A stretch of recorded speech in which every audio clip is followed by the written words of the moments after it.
आज आहे माझ्या प्रिपरेशनचा डे 6. Body weight 61.6. मी सध्या माझ्या पीक इयर मध्ये आहे आणि कोणती इंजुरी आता अफोर्ड नाही करू शकत. पण इंजुरी सांगून थोडी येतात. सॅटर्डेचा बॅक डे झाला आणि संडेला घरी येता येता एक इंजुरी घेऊन आलो. इंजुरी झाल्यात ना एवढा डोक्यात येतात ना, कारण कोणती इंजुरी बेडरेस्ट घेऊन येईल ना काय सांगता येत नाही आणि वर्षभराची मेहनत पाण्यात. सो त्याच्यामुळेच मंडेचा डे रेस्ट डे झाला आणि माझा लेग डे स्किप. तोच लेग डे तुम्ही इंटेन्स लेवलला ट्रेन करतो आणि आज चुपचाप पाय पसरून घरी बसलेलो. पण ठीक आहे, तरी पण आता ज्या ड्रीम मी चेस करतोय त्या करता करता आता छोट्या मोठ्या इंजुरी येणारच आहेत. पण त्यांच्यावर लक्ष न देता मंडे रेस्ट डे करून second day chest day train करायला पोहोचलो. आणि चेस्ट डे म्हटलं की इंटेन्स जाणारच. आता चेसीसाठी तर मी जास्त काय नाही केलं.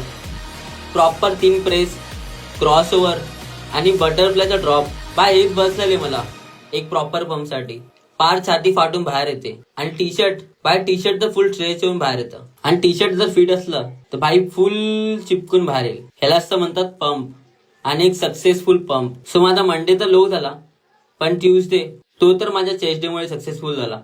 इंजुरी तर येतच राहील रे, पण त्यांच्यामुळे मी माझे डे थोडी स्किप करणार आहे. ते तर रोज त्याच्या टायमावरतीच पूर्ण होणार. त्यासाठी तर कोणतं कॉम्प्रोमाइज नाही करणार, ना कोणता एक्सक्यूज.